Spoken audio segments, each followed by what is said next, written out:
코로나19 노동 사각지대 취약 사업장에 대한 대책을 제가 여쭤보고 싶은데요.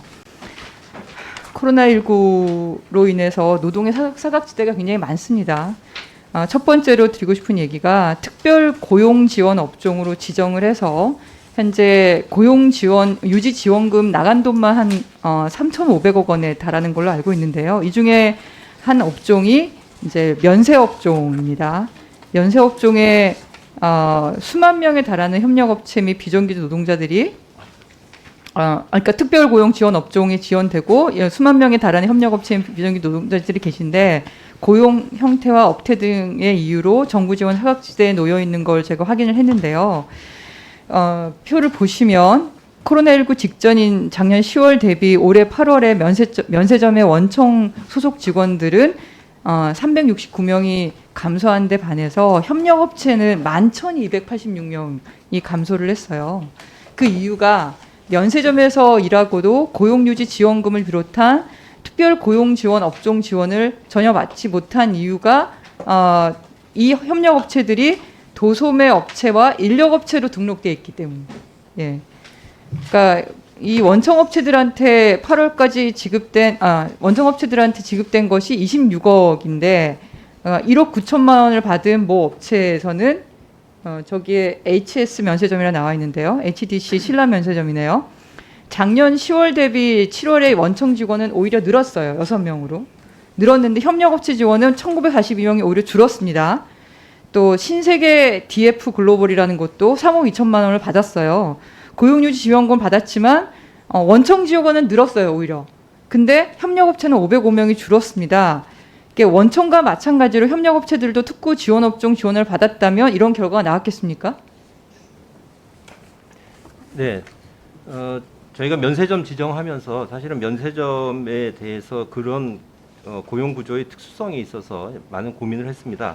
근데 이제 항공지상조업 같은 경우에는 그럼 또 동일한 문제가 있었습니다만 국토부하고 협의를 해보니까 국토부에서 협력업체의 관리를 하고 있어서 거기 가지고 어떤 대상을 특정할 수 있는 기준을 저희가 찾아서 적용을 했습니다. 네, 그러니까요. 그 항공업 지상조업 사례처럼 예. 이것도 그걸 적용을 해서 그 비정규직 노동자들의 고용 유지가 지원되도록 해야 되는데 그게 안 된 거잖아요. 예, 이런 지정이 늦어지는 이유가 관세청하고 협의가 원활하지 않아서라고 저희가 확인을 했습니다. 그러니까 협력업체 명단과 면세점 근무 인원, 매출 등을 확인을 해야 되는데 관세청에서 협회에 해당 명단을 요청할 법적 근거가 없다. 그럼 저희가 이 업체들한테 물어봤어요. 제공을 안 하려고 하는 거냐? 그건 아니라는 거예요.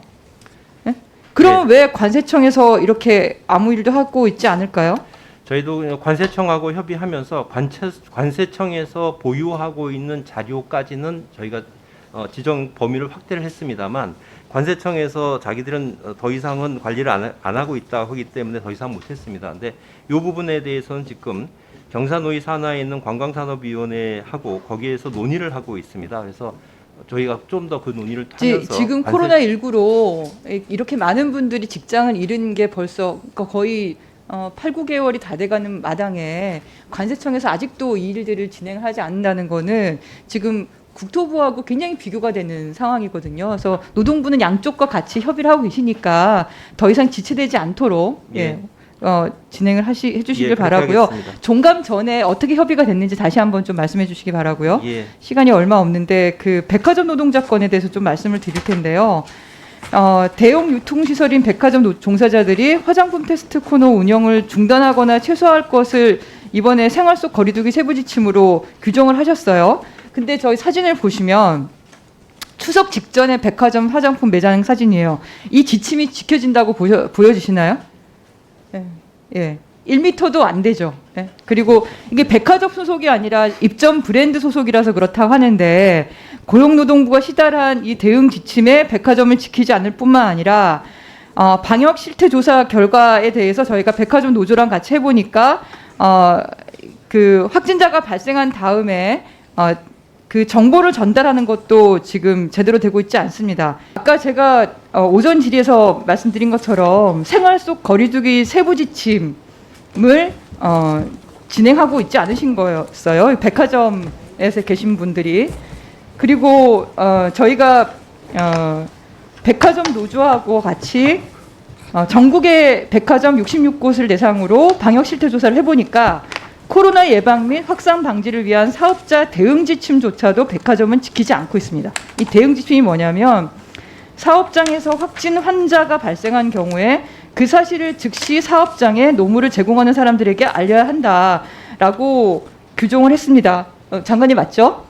예. 네네. 근데 저 그래프를 보시면 확진자가 방문한 것에 대해서 정보를 전달받았냐 이렇게 물어보니까 전달받은 데가 방문한 41곳 중에서 18곳만 직원들에게 알렸고 23곳은 아예 숨기거나 일부만 전달한 거예요. 네. 그리고 발열 모니터링에 대해서도 지켰는지 알아보니까 그 발열 모니터링을 모든 출입구에 진행한 경우는 66곳 중에서 21곳에 불과했고 정문 등 일부에서만 한 경우도 41곳, 심지어는 아예 하지 않은 곳도 4곳이나 됐습니다. 그리고 세 번째로 보면 확진자 방문 후에 방역 조치가 있었냐? 그러니까 백화점 전체 방역을 진행했다는 곳이 20곳밖에 없어요.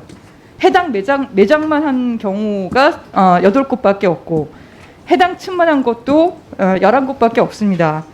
그리고 확진자 방문 후에 최소한 하루 이틀 정도는 방역 조치를 더 해야 되는 건데 재개장까지 걸린 시간이 28곳이 쉬는 날 없이 바로 열은 겁니다. 그러니까 사회적 거리두기 2.5단계 당시에 영세 소상공인들은 영업정지, 영업제한 그리고 이런 정부 지침을 따르면서 굉장히 큰 고통을 겪었는데 백화점에서 다중이용시설인데 이런 강제력이 없다는 이유로 방역 지침을 어기는 상황을 계속 방치하면 그럼 우리가 세계가 인정한 K방역에서 이런 백화점에서 사실은 그 코로나 방역의 사각지대가 발생하는 게 아닌가라는 생각이 들거든요. 장관이 이런 걸 어떻게 좀 대책을 마련하실 건가요? 우선 백화점이 코로나19 감염에 취약해서 방역 지침을 더 강화해야 한다라는 부분에 대해서 의원님 의견에 공감을 합니다. 저희가 이 부분에 대해서는 코로나19 방역과 관련해 가지고는 사업장을 유형별로 관계부처 간의 소관을 이렇게 나눠서 하고 있는데 유통산업발전법을 소관하고 있는 산업부에서 담당을 하고 있습니다. 저희가 산업부에 지금 의원님께서 제기하시는 지적하시는 그 사항들을 전달을 해서 방역 관리를 더 강화하는 방안을 찾아보도록 하겠습니다. 네, 감사합니다.